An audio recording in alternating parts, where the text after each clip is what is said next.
Hello and welcome to the Free Outside Show. Today we have a fun show. We're going to talk some trends and what's coming up in 2025. We're just going to make some predictions, and I'm joined by Ken Seals of the Ultra Minute.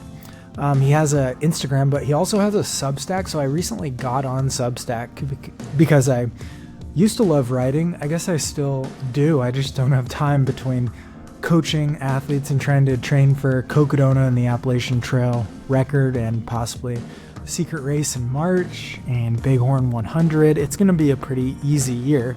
I'm also going to be down at Black Canyon. If any of you are down there, please come up and tell me you like the show. But anyways, we're getting into some trends, and I thought this was fun because it was the chance to just sit back and think like, I wonder what is actually going to happen this year. What are we frustrated by, or what am I frustrated by, and what could change, improve, get better out there. So I thought it was really cool because there's so many different facets and topics, and especially getting into the Substack medium where it's like an old school blog. It's pretty fun to see athletes write on there, and you get their honest takes, and it's just delivered to the actual people who want to read it. So I got on there. What I use it for is I usually write a paragraph or two, and then I just put like what happened this week, what I put out on YouTube, what I put out on the podcast, what I put out on Patreon, what I did with my day, because my week basically includes probably 9 to 10 hours of training between running, strength, and then maybe another hour of like heat sessions, sauna and stuff like that. And then, with that much training, you got to throw in like an hour of shopping for all the food that you need. And then beyond that, you got to make a couple podcasts. And then I coach about, I think 19 athletes right now. I keep it around 20. So I think I have 19 right now. And so that's about an hour plus for an hour per athlete per week is usually a good estimate. It kind of goes up and down depending on who's got races, that kind of thing. And so they're starting to race. I got a few doing Black Canyon. So that takes up time. And then by the time you know it, it's Sunday night and I'm recording an intro for this podcast that's going to go up tomorrow. But anyways, this was a really fun conversation. I love the ultraminute.substack.com that Ken Seals puts out, because it's like a highlight of everything that happened, and you can click on the links that he puts out. It's like, this happened at Hurt 100 in Hawaii.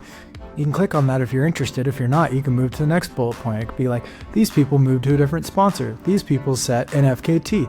This is happening in the world. This is a crazy news event.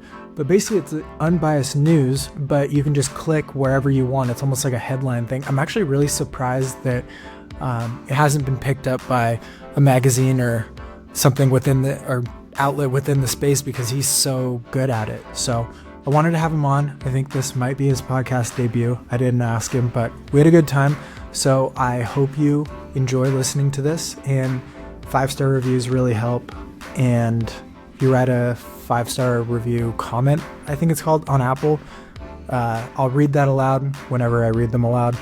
And subscribe on YouTube and just let it play in the background. We love the YouTube plays. All right, let's get to the episode. Ken Seals right here. Today we are joined by the author of the Ultra Minute on Substack, Ken Seals. So how did you get into the ultra running world and Substack? And let's dive in, because today we're going to discuss some trends and what we think is going to happen in 2025. Yeah, Jeff, thanks for having me, man. I guess first, I've become a fan of your podcast over the last several months, which has been fun to kind of follow and see your journey. And then, of course, it feels a little bit surreal sitting here with you. It's like, hey, I'm on that podcast. I've watched that a few times. Thanks for the opportunity. I guess in terms of maybe starting with my experience with ultra running, and then coming to my newsletter, I thru-hiked the AT when I was 19 in 2005. I was like really into mountain biking at the time, and we had a bad hurricane come through, and I lost my bike in a hurricane. That's like a story for another day. But so I got into trail running right after that. I couldn't afford another bike. That's incredible. So a hurricane brought you to trail running. Yeah, Hurricane Isabel in Virginia. I was at James Madison, and anyway, long story short, like I didn't expect the streams up in the mountains to be super high, and before I knew it, I was swimming and just never found the bike. Crazy. It was like upstream from a reservoir. Yeah, we could go into the weeds there, but so I started, I was an art student and I would have to go, like on my bike, it was like 15 minutes across campus. So then I just like started running to get to class. And that kind of was my introduction to running. I like grew up playing soccer and stuff. I was never really a runner. And then got into like did my through hike sort of that. I think it was that next semester. I took off spring semester and through hiked the AT. And then that sort of introduced me to the world of ultra running, just like as a fan, like kind of knew it was a thing from that. Um, I think like Andrew Skirker, while he wasn't an ultra runner, was like one of the first sort of big names I became aware of. I think he had through like the year or two before me or something like that. Then did his C2C route and stuff like that. Since then, he's been second at Leadville and like top 20, I want to say, at UTMB. So he's a pretty good really? trail runner actually too. Didn't realize that. Yeah. I know for a little bit he was like doing the rim to rim. Or maybe it was rim to rim. I think he ran, I want to say like 9 hours or something like that. Okay. This was like maybe 5 or 6 years ago at this point. Yeah. Anyway, so I sort of had ultra running on my radar. But it's funny, like after through hiking AT, I was like, oh, I'm going to, go through hike the PCT and do other trails. And then I just like, I was a broke college student. I started working at like Rockfish Gap Outfitters and had an opportunity to do web design, and so I just like followed that. And before I knew it, I was in tech forever. Ended up doing like my first and only ultra, I should add, in 2019. It was the North Face 50 miler in DC. Did like okay, went out way too hard, was like running in a lead through like mile 25 or something, and then just completely fell apart. And I think I finished like 18th or 19th or something. But at that time I was like, oh, I want to get into this. And yeah, just continue to put it on the back burner for my career. Fast forward to this past year, I had an opportunity in my career to kind of take a break. We have 2 little kids, my wife and I, a 2-year-old and a 3-year-old.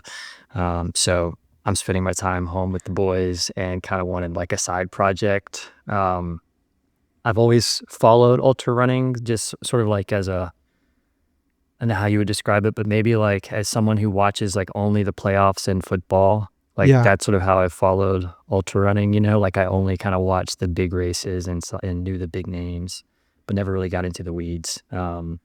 And so this past summer I was like, man, I really like, I want to run. I want to do more ultras myself. Like instead of just being a trail runner, I want to get more into racing. And B, I want to follow the sport more closely.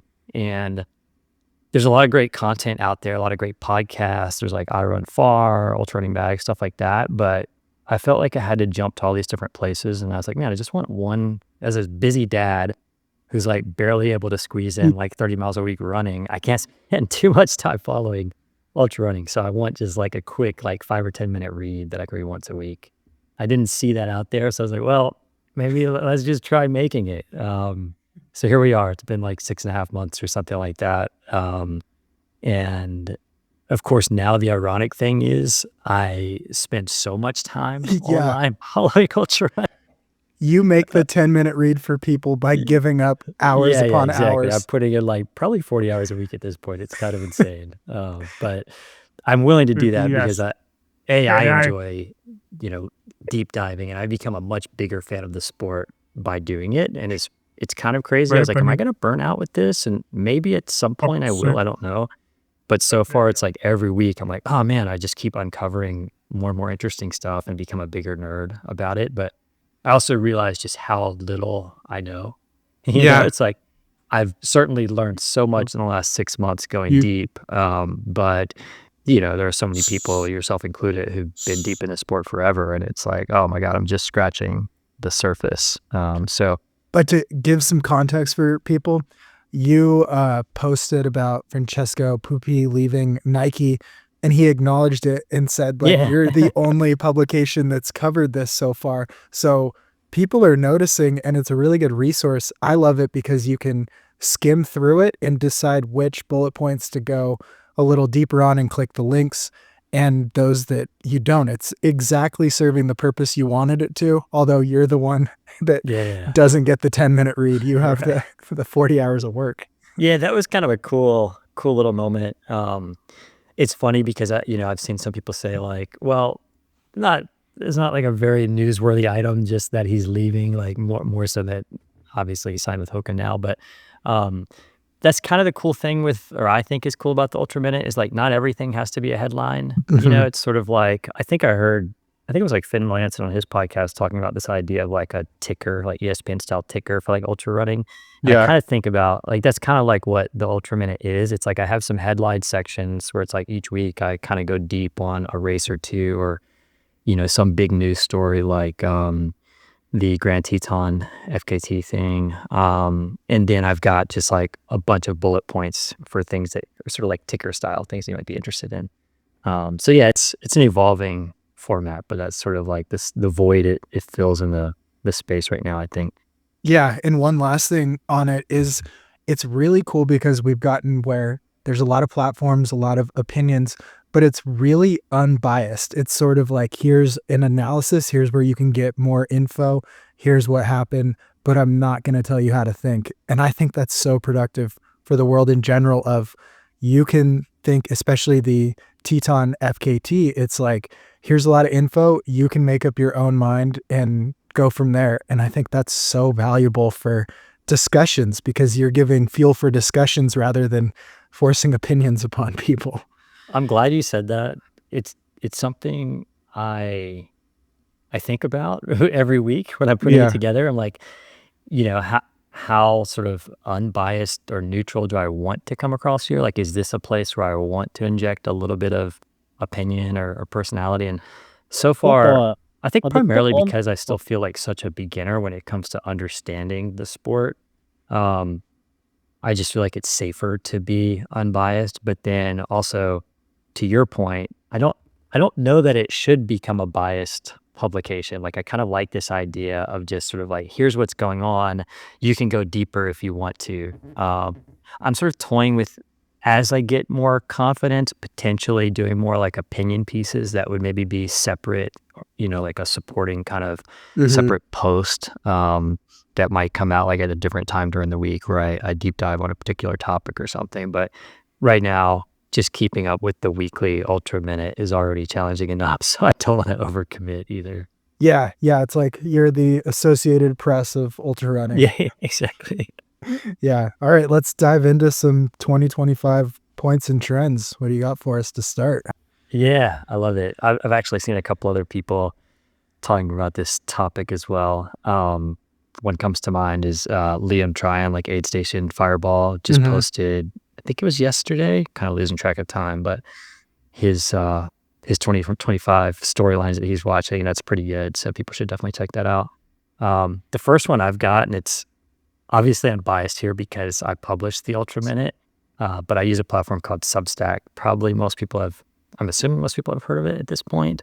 But it seems to be growing pretty quickly. I've been on Substack as a writer now for, I think, about 18 months. So I started publishing a different Substack first, where I would interview founders. Like Mhm. I called it Everyday Empires, like kind of your everyday person building companies. And over that course of a year and a half, I've seen just like the community and platform, both the feature set grow and the capabilities grow, but also like the number of people who are active on it really increasing. And I've subscribed to like every trail running related, publication I can on there. And there definitely seems to be an uptick like in the Mhm. last couple of months and even the last few weeks. I feel like there's a bunch more people joining and reading. I'm sure some of that is just because I'm on that platform a ton. And so that's what I'm seeing. But I did check like the top downloads on Apple, the like App Store or whatever, and Yeah. Substack at least at one point, I think it's back down, but it had surpassed Twitter. It was like the number one, Wow. like free download for, I think it was like news. I forget exactly the category. Maybe it was social or news. I don't remember. But anyway, it's definitely like picking up steam. And then coming back to trail running and trends for the year, seeing athletes start their own Substack, both participating in comments and then also starting their own Substacks is something that I'm starting to see more of, and I hope that trend really continues. I think it should. I think the sort of stage is set for that. You have, athletes, we're hearing stories, about the sponsorship deals and stuff like that sort of falling through. And I think Substack has the potential to give athletes a little bit more of a platform.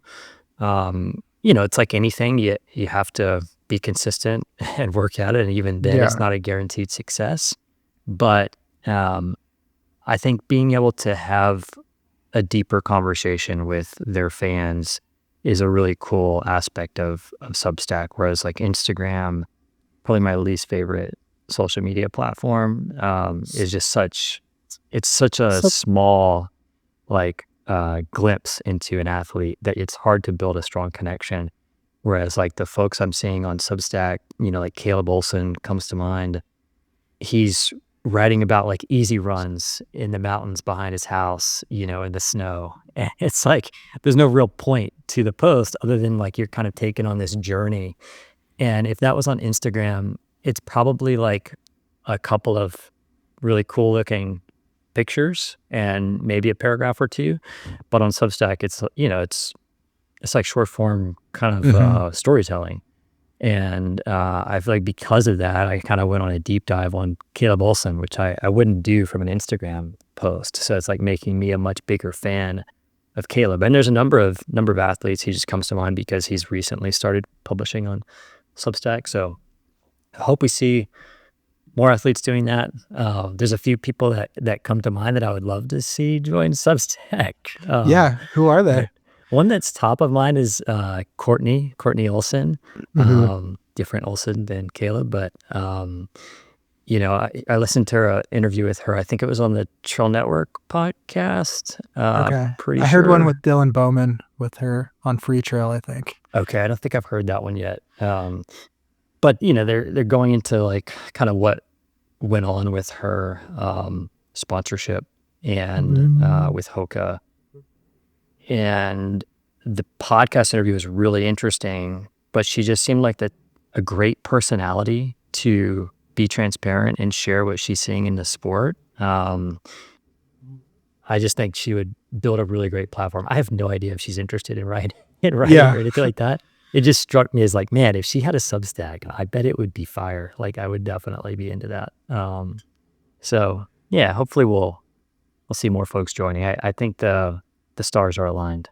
Yeah, it's a really cool platform because you can use it in even like Ben Demon, he has incorporated some audio like podcast style into his Substack, and it's delivered right to people's email. And just having used everything from links and stuff through Instagram or my own website, the open rate is like exponentially higher than if you're using a different platform. It's hitting your email and people can open it, read some, see if they're interested or not. It's just a lot easier to keep up with than having to go back to an app like an Instagram or something. I think it just puts an athlete or a personality front of mind with the blank canvas to tell anything that they want to, whether it's a typical day run or a sponsor issue or a audio like rambling.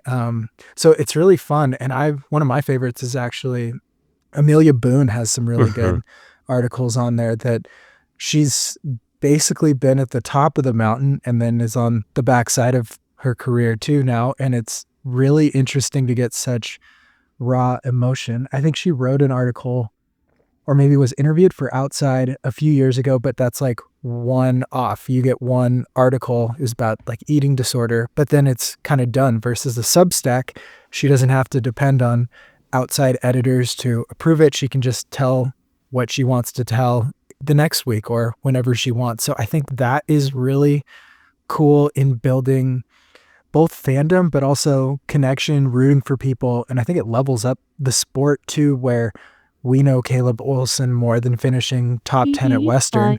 We know that he regrettably lifts weights now or something like that, like from his post. And it's just like, Oh, I sympathize with that. I like you more because it's not my favorite fringe thing to do to get better at running, but you're forcing yourself to do it too. It just makes athletes more human. Yeah, totally. I'm actually curious. You recently joined Substack. Yeah. Was there any particular draw? Is it just kind of those things you just listed, or is there anything else to it? Yeah, it felt like, so I used to write a lot on my website, probably at one point, once or twice a week, and did really good. And yeah, it just sort of, blogs, I guess, were a lot less sought out. And now the only articles people find are the resources on like all the things to hike the Continental Divide Trail or Barkley Marathons type stuff on there, the hot things, but no opinion things or whatever. And then it felt like I was building in silos, like on YouTube putting out stuff or the podcast. And it's like, if you don't cross over into those, or even the podcast space on Spotify, you can look up trail running and there's hundreds of podcasts. I'm discovering more and more people even have one, that it felt like I wanted a place that I could put out there of, I can promote this one place and it'll trickle down into everything else. So I usually write or a few paragraphs or something about something that happened, either interesting, unique, whatever, get to use my own voice, but there's no pressure on a word amount to put in there. And then I drop in everything that I produced that week. And it's a good way for me to reflect too, because I feel extremely busy and sometimes I don't know why. And it's a good way to be like, okay, 2 more podcasts, 2 YouTube videos and stuff like that. And so I think it was this way to build up something that combined everything that I'm doing and get to put out like the YouTube side. It's really hard to know what YouTube video is going to rise to the top. So you can drop it in there and people interested in you as a person are drawn to that, and then they can choose where to go deeper. Just like the Ultra Minute, it's like, here's all the things. If you're interested in one, click on it. If not, see you next week type of thing. Yeah, I've really been enjoying your format. Like, you kind of will have something, a main sort of story that you're writing about. Like this, I think your latest one, you were writing about like a trip with your dad, staying in his cabin overnight, which sounded very cold, but also very cool. Yeah. And then it's like, here's a video with me talking about like the AT, and it was fun getting that side of your life. Then my takeaways were also like, holy crap, like how's he get all this done? And then I also clicked through to check out the YouTube video, and I would just say this is a total aside, but I like how some of your YouTube videos are really short. Like I feel like some of the YouTube videos feel like they have to be a certain length, and I don't know why that is, but like that one that you linked to, I think it was like 4 minutes long or something like that. And I was able to actually watch it, where it's like, if it's an hour, it's going to take me several, days probably to get through it. I love 4-minute YouTube videos. I think you could tell a story in that amount of time and it's over before you're getting bored. So try to keep it there. Yeah, I also think both having a thru hiking background, it'd be a really interesting platform for like a weekly update on someone's thru hike, whether it's even just to their family or friends, or introducing life on the trail in more of a, here's one interesting story or happening from the last week while on trail. So I think there could be a great growth on those either travel or thru hike style things too, because you don't have to remember to open the app. It can hit your inbox for a lot of people. So I think that's maybe an avenue it could grow as well. That's a great call. Yeah, I'm familiar with a couple of thru hikers on there, but I've only seen a couple. I'm sure there are more. It reminds me of trail journals. I had no idea if that's still a thing, but do you remember that? They're still live, I think, because I've saved one I've been meaning to read from this guy who thru hiked the PCT in like the 70s, and he put all his up on there. But yeah, trail journals back like 20 years ago. Yeah. I remember I started the AT like with the intention of keeping up with that. And it's like the first 2 weeks or something, I would like, when I got into town, because, we didn't have cell phones or cell service or anything like that. So it was like, I'd try to find a computer with an internet connection and then, sit there and type something. Yeah. Yep. Anyway, fun times. No. Yeah. I think Substack, it's It's going to be a really good outlet because for about 10 years, it feels like the written word kind of disappeared for athletes to put out there. And it's built on the backs of maybe like Anton or Jeff Rose or Meltzer, and everyone had their own blog that people would go to, and it'd be like a training journal. And if you want a taste of it, you can check out like Zach Bitter's Substack, where he started doing like training logs of the week. And that's kind of what the old school, like people that pioneered some of modern ultra running used to do. So it's kind of fun that that style is still interesting today. We just lost a platform for people to do it for a while. Yeah, the discovery, like that's the thing. If you're not on Substack, that's really probably the biggest differentiator versus other email tools is like the discovery components of it. So it's like a social media platform combined with an email marketing platform kind of, and website platform, I guess. But, it's like you sort of have your own website, they're sent out as emails and also published to your website. But then there's like a feed where you're discovering other people you might be interested in, and they're discovering you, and like you can recommend other Substacks, kind of like a blog roll sort of thing. And the growth that I've seen from that is already, I think it's like probably 1/4 of my subscribers have come from just other Substackers recommending my Substack. So it's not only a great tool, but it's also a great way to grow your audience as well. Yeah, it like takes out the similar interest thing of other social medias where someone literally has to recommend it, and then you can kind of lead to this chain of events of finding things you like based on the people you like too. It's a very organic way to both grow and discover things of interest. I really like that feature. It's a little weird to you like have to scroll down and find the right page to recommend, but I found it like last week. But yeah, let's get into, so the next trend that I think is really interesting is 2024 felt like the year of science or testing hypotheses, things like that, whether ketones exploded even more, high carb fueling. It feels like super shoes got to this point where they actually matter more on the trails. So the science side and technology, and I just wrote down a few that I don't know if they'll become any the science that comes up, but I think we're leaning more and more into acknowledging that what's going on in like cycling or studies and things actually have impact. And I just brainstormed a couple that maybe could see something. And one was, I've always thought there's got to be something more to like breath work or breathing or something like that. Just even learning to breathe when you're running harder or something. There's got to be some science there. I mean, nose strips kind of were a fad. We'll see if it's actually like a bigger thing, but I thought that was interesting. I wrote down holistic nutrition, where they're, especially in trail, it's very much less dialed in than like the Peloton, where they know exactly what they're eating for the next 6 months. And I don't think we'll get there, but I think there's a lot of ability to transform yourself and your body and your performances with the nutrition side. And then the last one, which I think is the biggest one that lean into a lot, is the supplement side of things. I sporadically listen to the Roach's SWAT podcast, and he listed probably 10 things that he takes throughout the week. And I bet you maybe half of people who make any money in trail running take supplements, and the other half probably just wing it. So I think that that's going to be a big thing that probably, well, it'll aid in performance in the way that it probably aids in recovery, just with giving your body the nutrients or the gaps and things that it needs. So I just think it could be a really big year for science, and that's exciting because it can be approachable for everyone. Like everyone can be 10% better if they're willing to invest, I guess, too, but also put in that work. So I don't know the science, but I think science will be a big topic of this year as we figure out new realms where it improves. Because a year ago, we didn't know you could ingest 120 grams of carbs and run a 100-miler.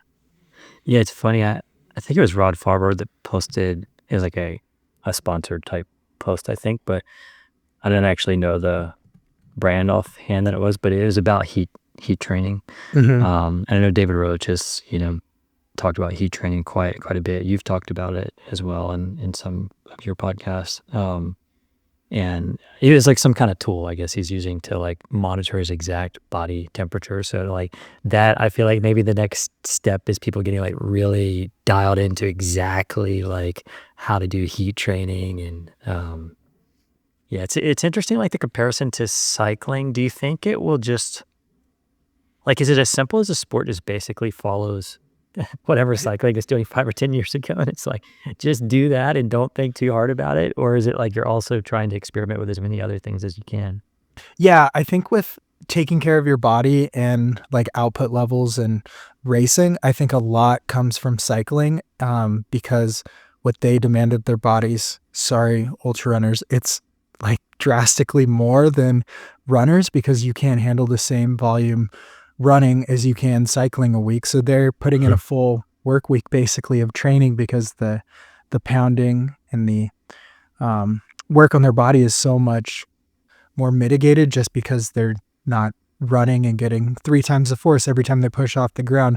So I think that that's where I would say a lot of ideas are going to come from there. And then it's going to be testing and honing because there's no way, I don't think, runners will be able to hold up and consume the same amount of, let's say, carbs as cycling because they're not jostling their body, they're not moving it the same way.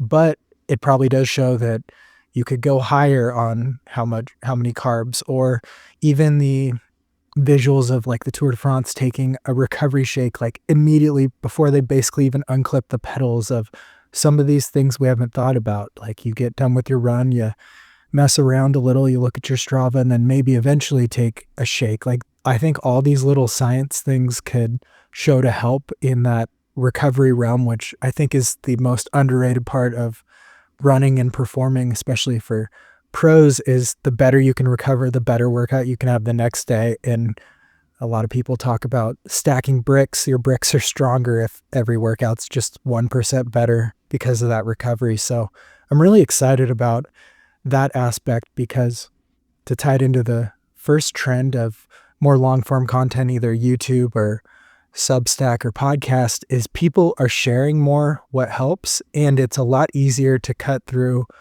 the sponsored post or this is for money versus this is what actually is working and this is what I'm doing. So pretty excited to see where that goes, and there will be ups and downs along the way, but it's pretty cool to even, so how I treat it is I hear 4 or 5 athletes talk about heat training. Even Jim back in the day used to like drive to Western states with the heat on in his truck Oh, the whole really? way. Yeah. And so then I hear that and it's like, okay, what studies are out there? So go to like PubMed or something and see like a few different heat training studies, dive a little deeper. And it's like, there's tangible outcomes and studied impacts of doing heat training.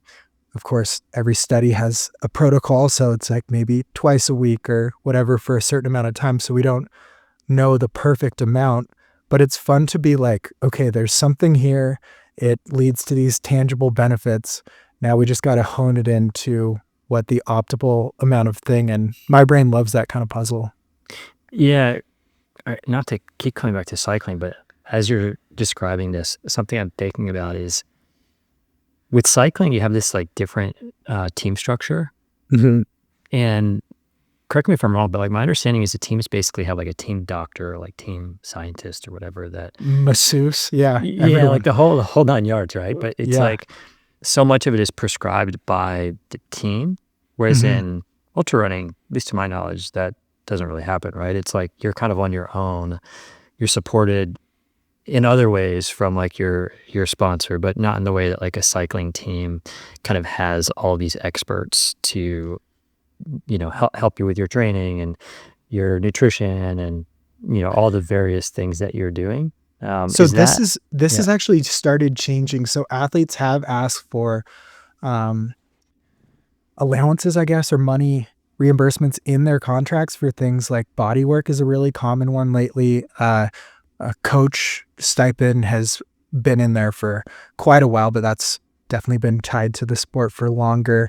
Some dietitian stuff, I think Rod was kind of the pioneer on my team now, includes Vic, the dietitian who helped him learn to ingest more carbs and stuff out there. So it is starting to move that way where maybe the top 10 15% of people do have this thing in their contract that's beyond that pay. I'm sure like a Tara Dower has things like that. And I do think it's pretty important for getting the most out of it, even just back to that recovery aspect and things like that. So yeah, I think it's even starting to follow that directly. Just the team aspect is such an interesting one that I don't know if we'll ever get there, because it seems the sport is resistant to teams because it values individuality so much. Yeah, I've thought a little bit about that. And again, I haven't been a long-term sort of expert at the sport, so I don't have the nuanced understanding to really have an opinion. But with cycling, you're basically, it's beneficial to be in a team, right? Mm-hmm. A lone cyclist has no chance against a team in any professional race. Whereas in ultra running, you're not really helping each other in the race in any way, right? Maybe there's like some tiny things that come into play. I don't know, but so like sort of the sport itself is differentiated from cycling in that there's no real benefit to a team structure. There's like benefits outside of the competition itself, I guess, like when it comes to fundraising, athlete, brand relationship, being able to bring on team doctors and stuff like that. I think that would be really, really cool to see, but I don't know if it'll happen anytime soon, just because the sport itself doesn't really necessitate it. Yeah. So, and in track, there's a little bit of this where like Team Boss, it's called. So that's Emma Coburn's husband is Joe Bosshart, and he's a obviously premier coach, and I believe, silver medal at the Brazil Olympics, the Rio Olympics. And so he coaches like Emma Coburn, Emma Bates, Gabby Jennings, Scott Fauble, a number of top tier runners kind of in that middle distance realm. And they train together, but they all have different premier sponsors. So there's like a New Balance there might be like a Puma or something. So I think the only way it could work in ultra running is probably in that same realm where it's less driven by the brand because of individuality and kind of how brands work and stuff too, but more driven by a coach. Like maybe there's a Team Roach at some point that trains in Boulder or something. So I don't know whether that could happen or not, but I think that's the way I could see it going if there was ever a team type thing, because it's like run clubs are pretty popular and prevalent, and here we do speed work sometimes with each other up in Montana, but it's not that same level of the same guidance and training plan type of thing too. So I don't know. I'm not sure. I don't think it can ever be cycling, but maybe it could be closer to track at some point. It's worth mentioning, like there is one team I'm aware of called Open Team or Team Open, something like that. Oh yeah. I think they're a Spanish team. I don't know much about them. It's like recently announced a few weeks ago, I think. I believe it's primarily younger runners, so maybe it's a little bit more like the trail team thing here in the U.S. that Andy Wacker founded. I'm not exactly sure, but it seems like there's at least some experimentation with that model happening. Yeah, I think, we'll see. I think there's an avenue, but I don't think it's going to be able to be completely driven by the brand and be sustainable. I think it needs to. So yeah, to get into how I would see something working is you have maybe a coach. He could even be offsite and virtual training, but you have a training partner and you work through that, or maybe there's a group. But then the benefits would be the content that could come out of there, whether it's a shared videographer, which a lot of track clubs and stuff do, which can be really beneficial. But why I don't think it would work with a brand is it would be too sponsored, too inauthentic, and not personal enough for people to care. I think it's different enough from marathon running that like Wasatch 100 is different than Tunnel Hill 100. I don't think you can just show a recipe for running a 100-miler and call that good content. You need to show the personality, the day-to-day life, the vlog resurgence, that type of thing versus a brand-driven videographer. Yep. Yeah, I think that makes sense. We should probably move on to another. I feel like I could go go on this one for a while, but we should move on. I'm going to have to get back to my boys before too long. So yeah, Yeah, Uh, take us into Western states. yeah. So this next sort of storyline, I think it's really the storyline of the year. I mean, everybody that's in this sport and following it closely, I think is well versed in this topic. But I think it's a storyline that could really help ultra running break into the mainstream this year, Mhm. and that's like sort of calling it like David Roach versus the world. Um, he was on. Oh gosh, I'm even blanking on the podcast name right now. Rich Roll. Rich Roll, yeah, exactly, which is like a huge, huge podcast, right? So and that was after Leadville. So, if he's successful at Western States, who knows, right? Like what sort of appearances he's going to make. But he also has this YouTube series, so he's really leaning into the competition aspect and telling the Yeah. story, which is pretty incredible because he's got a lot on his plate between his coaching, training, being a dad of two little kids, husband, to then also sort of have the idea and also the ability to execute on telling the story. I think it's hugely beneficial for the entire sport, what he's Mhm. doing, both on his podcast, but also with this new YouTube series. And I think he might have a second video now. I haven't seen it yet. I watched the first video, and it's cool. It's like a Rocky-esque, like sort Yeah. of training behind the scenes. Look at his training building up to Western States, and he's like calling out, his rivals for the event. Um, I think he was talking about on the Swap podcast about putting like a huge poster of Killian or something like that on the wall. It's like in his training room. So I think David Roach, like, he plays this almost like a character of this really nice guy, and I assume is a really nice guy. I never met him. Comes across as a super nice guy, but I almost feel like he's so nice in everything he puts out that it's almost like he's a villain now. He's like the nice guy Yeah. villain character, which, yeah, I just think this sort of rivalry that he's creating in this storyline, we still have a long time, 6 months basically until Western States. So much buildup to go into that. And it's going to be cool to see if any of the other big names put out any content. I'm not holding my breath for it. But yeah, I think everyone sort of is tuned in to this story. Yeah, it's really cool. I think the biggest thing it's going to do is open up transparency, because if you're his contemporary and you're seeing the traction, the platform, and kind of the movement, people may be watching and listening to him rooting against him or rooting for him, but I don't think he cares. And that's the point of this style thing.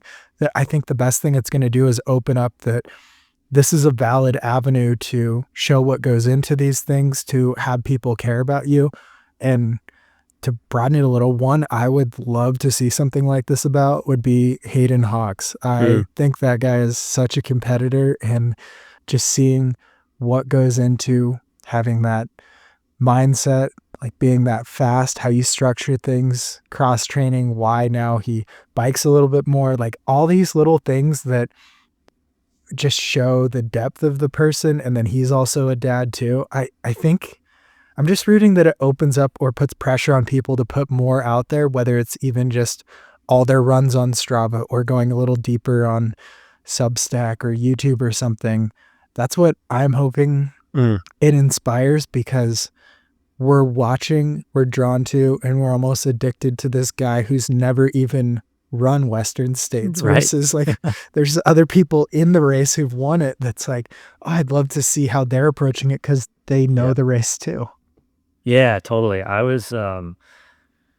went on like a deep dive rewatching a bunch of Jim's like pre and post race interviews on like I Run Far for Western States. It's pretty funny going back to like 2016, because he's like, I don't want to say cocky, but he's very confident going into that race, and at least in the interview. And it's cool to see that. I mean, it's a little bit different personality than David Roach, but at the same time, he was calling his shot, and I think that's what made that era so exciting. And David Roach is kind of doing the same thing this time around. So, yeah, I think we're just scratching the surface with what David is doing. And I think I hope there's going to be a lot more content coming out from this, not just from David, that can really just level up the entire sport. It's rare, I think, that you get a storyline this compelling. So I think if we all just collectively lean into it, we'll probably all be sick of talking about it, but I think that's how you reach a bigger audience.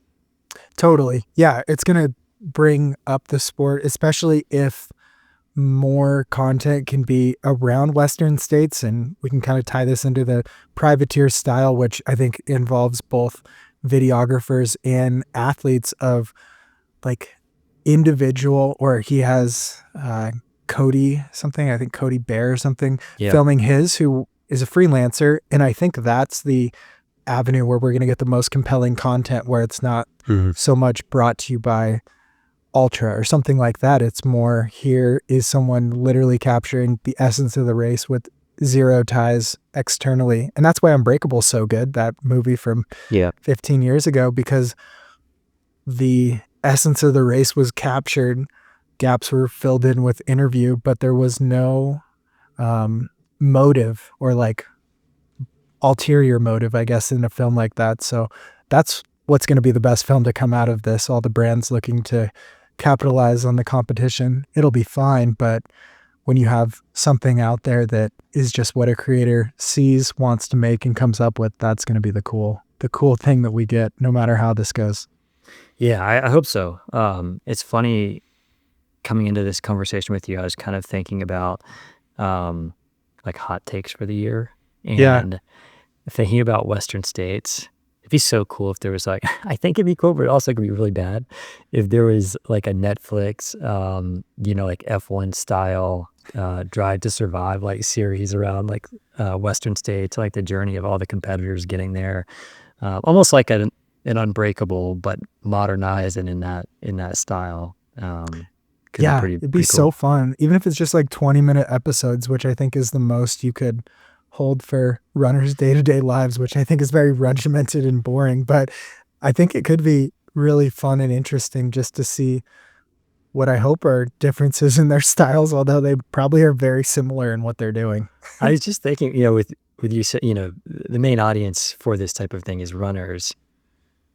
And it's, at least I am, I think most runners are like big podcast listeners. It'd be an interesting podcast series, actually. To just like follow all of these main competitors heading into Western states and sort of build that storyline up through interviews and profiles and stuff like that. Yeah, as a fan of the sport, what are the things you want to know? What are like some of the answers that you want to know from people? I want to know what the other big competitors think about David Roach, first of all. Yeah. Like, I want to know if they're nervous at all. Is Killian just like, is this on his mind really at all? Is he like, is this what he's picturing when he's training, or is he just like, just another race? Like, I'm just going to show up and do my thing. And is Jim like, wait, like, why is no one talking about me? Yeah, exactly. The best Western States runner. Yeah, exactly. So yeah, I think just hearing those other perspectives, knowing what they're doing, and then the newcomers to Western states. There's also, we're coming up on Black Canyon, right? Like, it'd be really cool to even interview some of those people that are going to take a stab at a golden ticket, who maybe were at top 5 or something last year at Black Canyon, and eyeing that top 3 this year, to sort of like be that outside shot, maybe top 10 at Western states. I think those are really interesting storylines as well, and seeing that trajectory. Like one person that comes to mind, 2 people. Tara Dower, first of all, I think like her first year running Black Canyon 2 years ago, she was like middle of the pack, I want to say, and then last year, 7th place. And I rewatched her video that she posted after that recently. She said she fell 10 times. And it's like, she also, I think, fell pretty badly at Javelina that same year, or something like that, right? So maybe that's just like a sort of trait that she has. But you could imagine, I know she's focused on speed work this year and the confidence from the AT. It'd be really cool to follow that story, and also see if she's doing anything to try to not fall so many times this year. Like, what's possible for her? Could she podium? I think it's it's a stretch, but it's a cool story. And then Hans Troyer really comes to mind for me. I know he went out super fast last year. It was like running with Hayden up front. And then I don't know the full story, but he got super sick afterward and was like in the hospital for 2 weeks or something like that. He had like kidney failure. So, Wow. and now he's coming in like hot off the Bandera 50K. Seems super, super confident. So really interested to see how well he can run, and if he can get a golden ticket. And he reminds me so much of that like 2016 Jim Walmsley, that Yeah, sort of like brash confidence. I never met him. I shouldn't describe him as brash, but just like in the interviews and stuff I've seen, it's like, just confident and ready to get after it, without much history in the sport. So I'm excited for those stories as well. totally. Yeah, I think Black Canyon's going to be really fun because it's all the pretty good runners just below that top tier, but there's no Hayden Hawks that can kind of dust the field type of thing. It could be really competitive, and that means you get the best seat for racing of just seeing people push extremely hard and it works out for some and doesn't for others. So pretty excited about that. And yeah, on the women's side of Western States, it's an equally compelling storyline because it's wide open. Like for the first time in forever, it feels like we have no Katie Scheid or Courtney Dauwalter, who are easily 1A, 1B in the sport. So it's wide open for someone to catapult to the top of that. And I don't know, Do it you could know be, who the top pick is? Is Fujal running? yeah. Well, from what I saw, still running. So Fujao, who got second last year, Esther Shilog got third, Emily Hawgood, Ida Nielsen, Heather Jackson, Rachel Drake, Priscilla Forgy, Leah Yingling. Those, as of when I looked this up, are the top people that from last year that are returning this year. So those are all good runners, but they're not Courtney or Katie. So that's super fun and interesting. And I really like Heather Jackson and Rachel Drake. I think their talent is pretty incredible. So if they can put it together, those would be hard to bet against. But we'll see who else ends up in the race because we still got a couple more golden ticket races to go. Yeah, it'd be interesting to see their storylines and how it differs leading into the race too. Like if there's, just a different perspective as a woman training and competing. Like I wonder if they would sort of say the same types of things about their competitors or not that you might get from a guy, like David Roach is obviously very direct about it. Like I wonder if we'd have the same sort of personalities on the women's side. Yeah, I don't know. They're also nice and I supportive. know, Like right? Courtney cheering on Katie to break her UTMB record or whatever. I think, Right. yeah. And I guess that's the natural next storyline of like Katie and Courtney aren't looking like they're going to race this year. It seems like we might never get them racing again. The Yeah, I only time is that saw, Western States where Courtney won, but Katie had like the second fastest time ever. yeah, I forget where I saw this recently, but there's a comment from Katie, sort of in response to this sort of a question, I think, but basically saying like we faced off 4 times before. But I think the thing is, as a fan, it's like they've both seemingly developed so much since then, right? And in such a short period of time too. Like they're already at the top of the game, and now it's like leveled up so much, both of them, and they're like trading off course records, so it almost Yeah. feels just wrong that they haven't faced off again. And I do wonder, as someone who doesn't, hasn't been that deep in the sport for that long, like, are they behind the scenes like, hey, I'm going to do this race, you can do this race? Or is it like, are they waiting to see which one the other one is going to do, and then they're going to do a different race? Or has it just happened that they haven't faced off together? Do you have any insight there?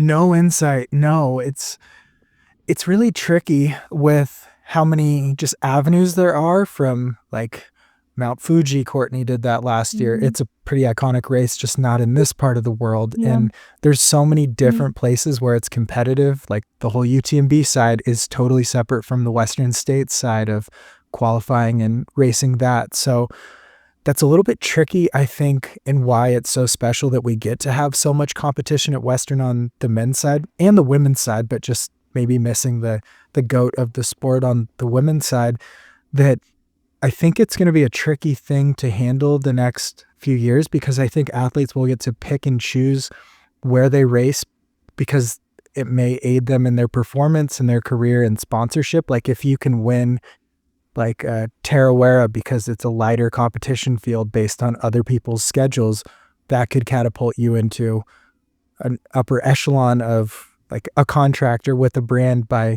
just choosing the race. It's almost like we have a lot of good athletes, but they spread out across all these different avenues and aspects. And especially with, it seems like Hard Rock and UTMB, there's a ton of good European runners who can be good at both of them, but it seems like they pick or wait till they can get into Hard Rock, and then that takes UTMB off the plate that year. That we've just seen so much up and down on competition in, I think, both those races, because they almost exclude each other, especially on the men's side, unless you're Courtney.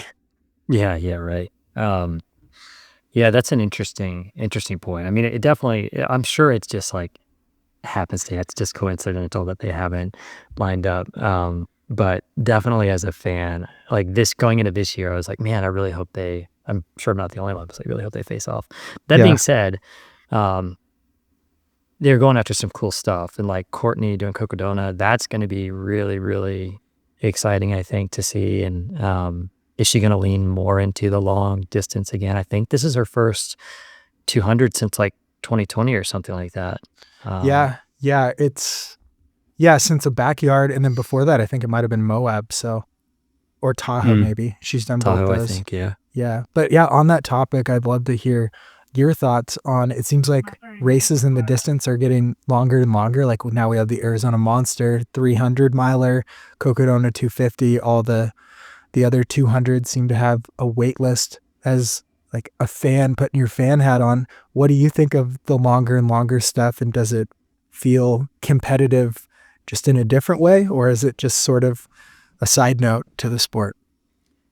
I had never really followed it closely in the past. Like I knew of certain key people who were doing like Cocodona, for example. And I was like, oh, I'm going to check in on the tracker a couple times, and check Instagram, that sort of thing in past years. This year, I don't know if it's probably primarily that I'm just riding the Ultra Minute and I've gotten super nerdy about the sport, but I'm really excited for Cocodona in particular. It seems like, I think last year the times were, at least on the men's side, I'm not sure offhand, for the women's side, were like 10 hours faster or something like that, the winning time. So, I mean, that's obviously it's a long race, but that's a really massive progression. And it'd be interesting to see like if it continues to get even more competitive this year, if that trend continues. And it seems like everything points to it is.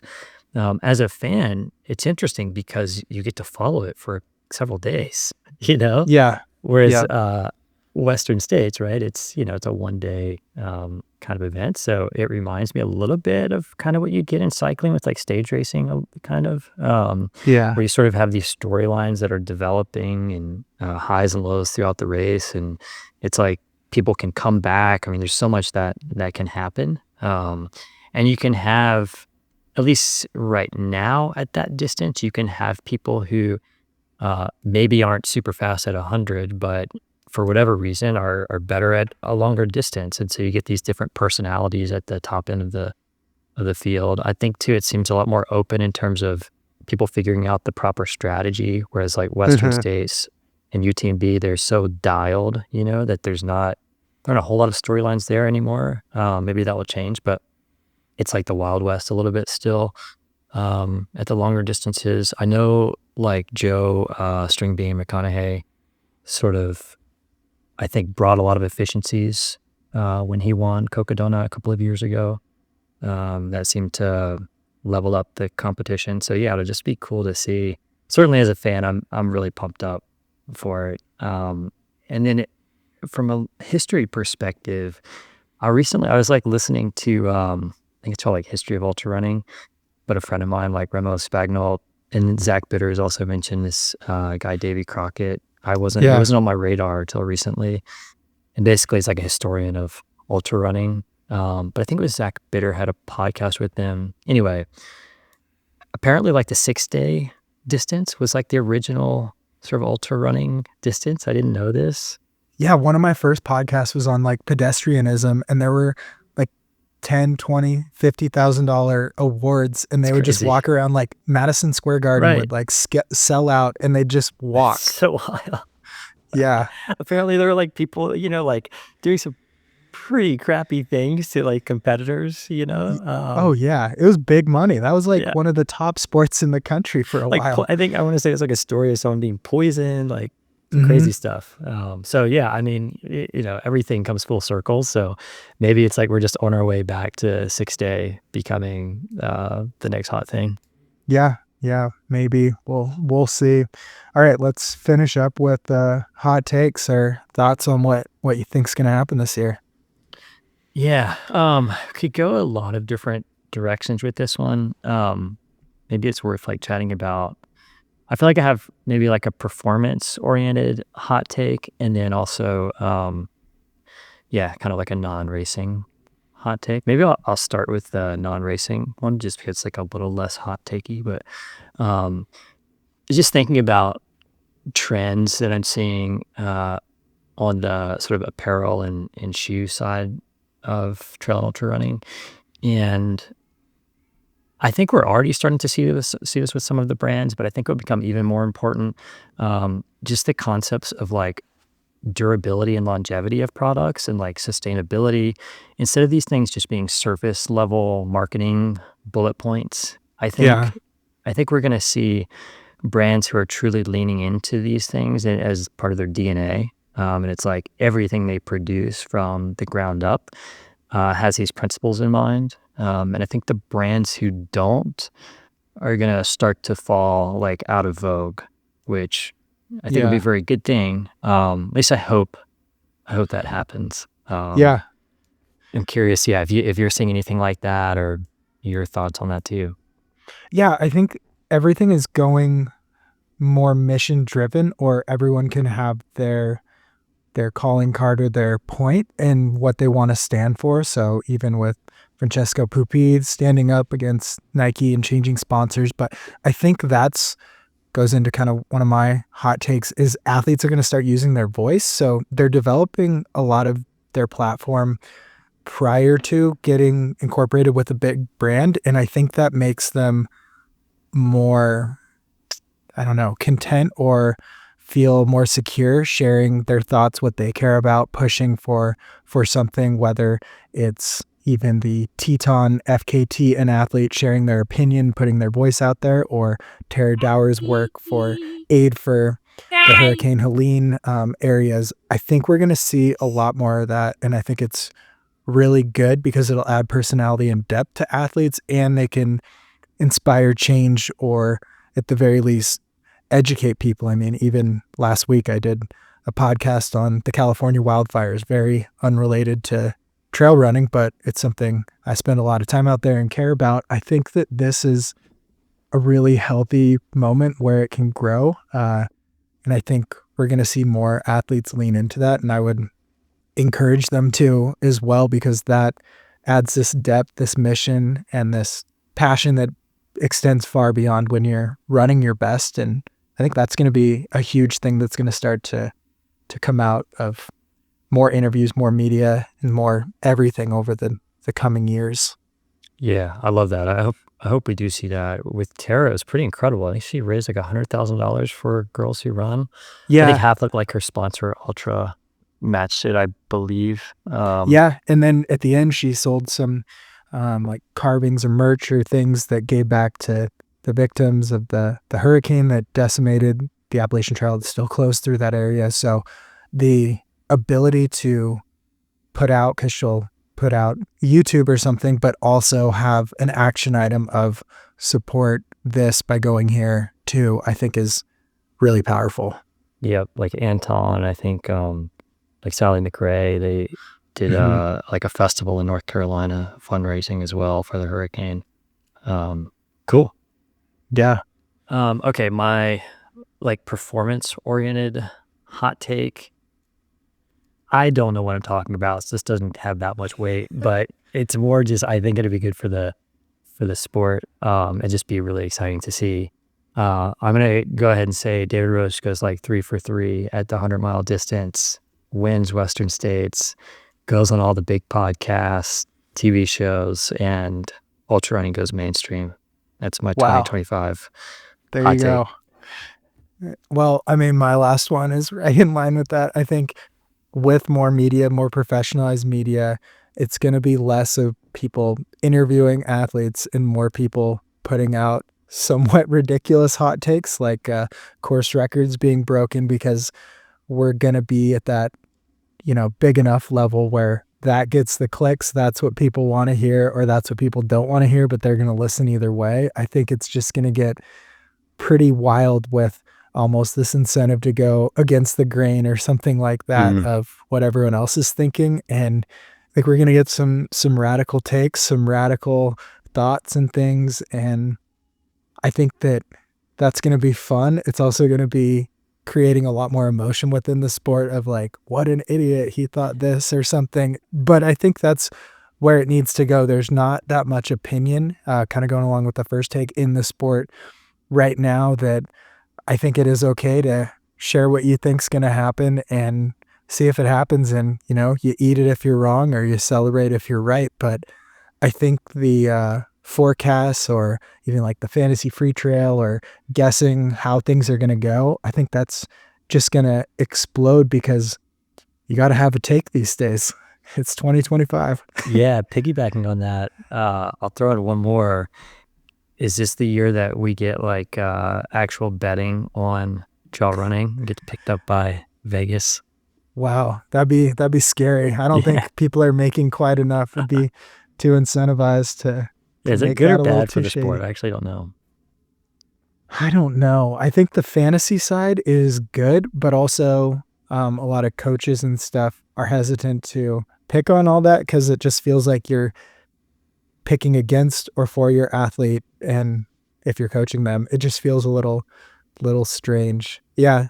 And then I'll just throw in one last one. I think there's going to be a huge rise in like the everyday runner stepping up in distance or something, more tailored training plans, whether it's through services or AI or something. There's going to be a lot more middle ground than either just guess on your own or follow someone or have a personal coach. I think that middle ground has been absent for far too long, of just use a generic plan, that it's now incentivized enough that something needs to pop up, that maybe it's AI driven or input driven or a model. But I know Jason Koop has been working on that for a year or two, maybe more. And I think we're going to finally see something like that hit the market this year.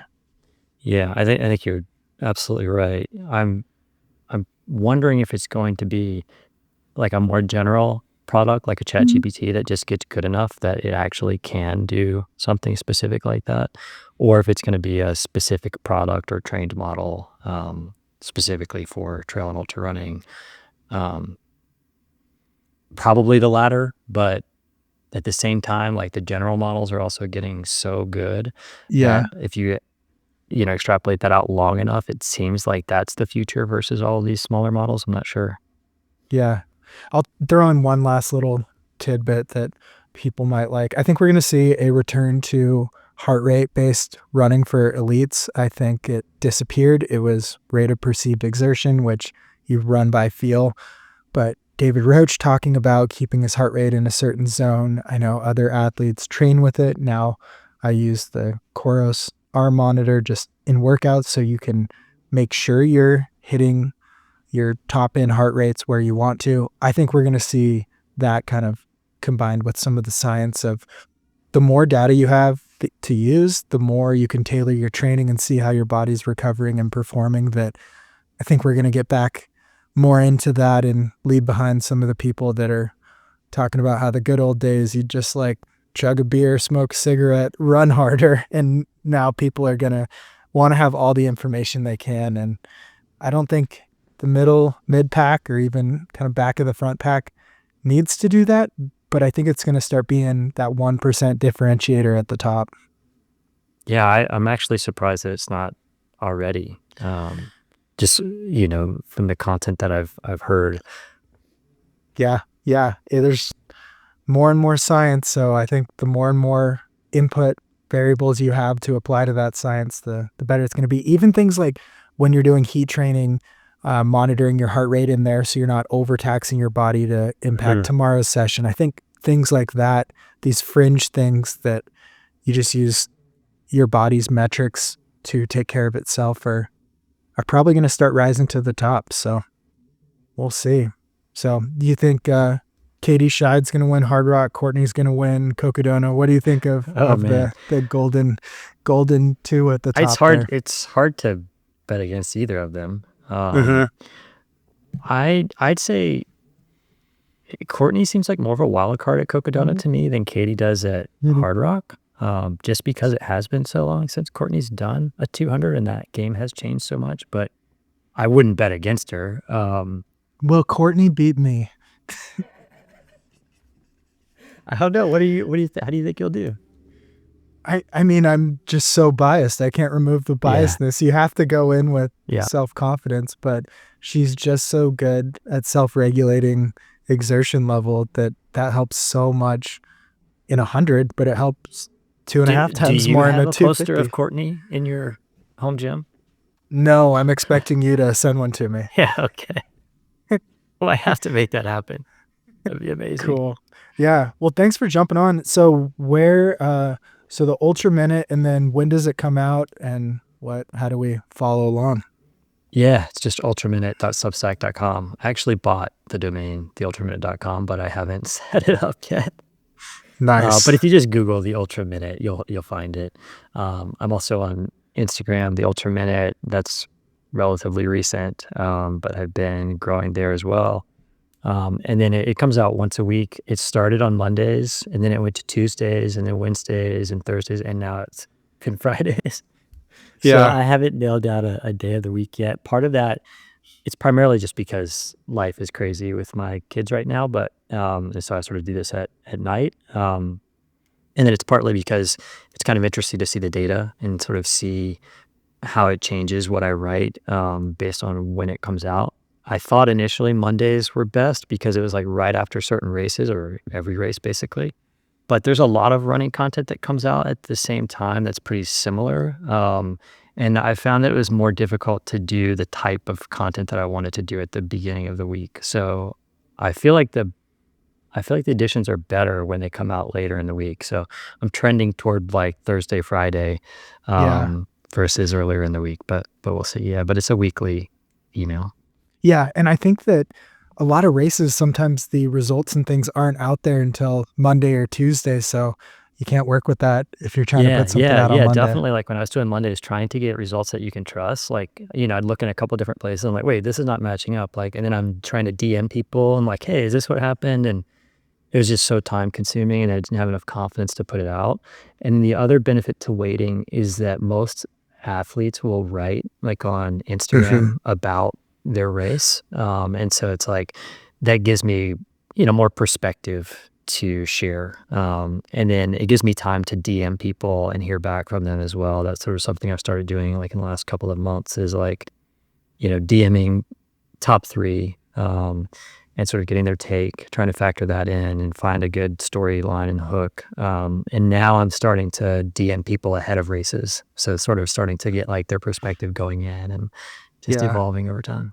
Yeah, you must hate the posts that are like, this happened, more to come on it later. You're like, well, that's no information. Yeah, there's that was sort of the gap I realized when I started, is like, there's not, outside of what the athletes are putting out, there, IronFar does do some really good stuff, but it's pretty selective, the races that they're doing. And then I think also the delivery method, it's not my favorite.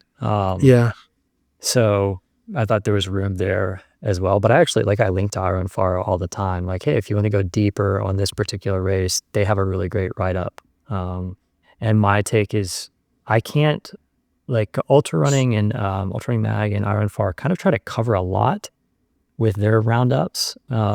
Whereas what I try to do is pick one or two races that speak to me for whatever reason. Like, there's some story there, and hone in on that, but do it as succinctly as I can, because it's email. I feel like people don't want to read, a book in their email, but they do Yeah, want they want a little more than like, these are the results.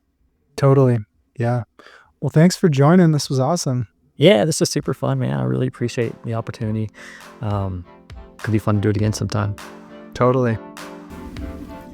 Thank you for joining. That was fun to just jump into what's happening in the trail space. Maybe some was relevant, some wasn't. I think a lot of this can be crossover into thru hiking too, because I think maybe if trail running is 10 years ahead of cycling, thru hiking is probably 10 years behind trail running. So it's like cycling, trail running, thru hiking. So I think thru hiking is going to eventually start adopting the better diet, better carbs, just so you feel better out there on the trail. And I think a lot of freeze-dried food and stuff like that is really increasing the opportunity to eat better and hit your macros on the trail. So I think some of this is going to translate. I'm also curious how some of these things that have come into vogue really recently, like ketones, bicarb, high carb fueling. What else do we have? Super shoes. I think some of this stuff, I don't know that bicarb, I'm interested to see how bicarb shakes out. Like, will it have an impact on 200-mile runners? Will it have an impact on 100-mile runners? Or is it more defined to the middle distance runners? So I think that there's something interesting there, because the science behind it is that sodium bicarbonate is basically baking soda.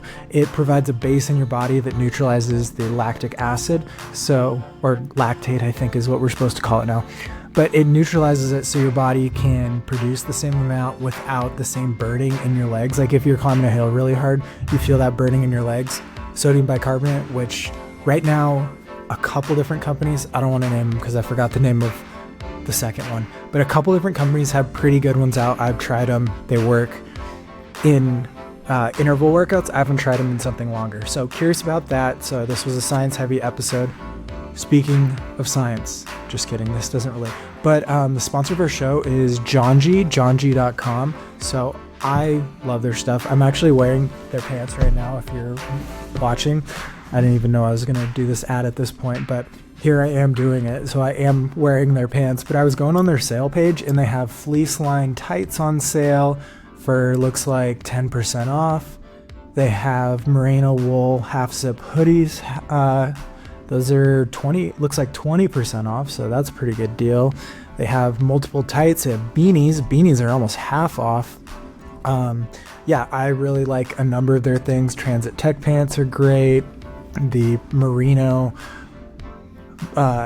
zip hoodies are great. The fleece tights. Yeah, I basically wear their stuff all year round. And even in the background, you can see that I have stuff hanging by the fireplace with care. Those are John G shorts that got sweaty from a run. So you got to dry them out before you put them in the hamper, or they might get like gross smelling or something. I don't know if they will, but all year long, I just hang up everything that I get wet by the fire with care in hopes that St. Nicholas will soon be there. So I do like John G. As you can see, it's in my house along with the tiger over here. If you're not watching, then just go over on YouTube, play it for your dog on your TV. He'll love it. I mean, I'll love the playtime, the hours, the views too. Okay, let's wrap this up. Really appreciate Ken Seals coming on, and subscribe to the Ultra Minute and you will learn something. All right, stay elite, my friends.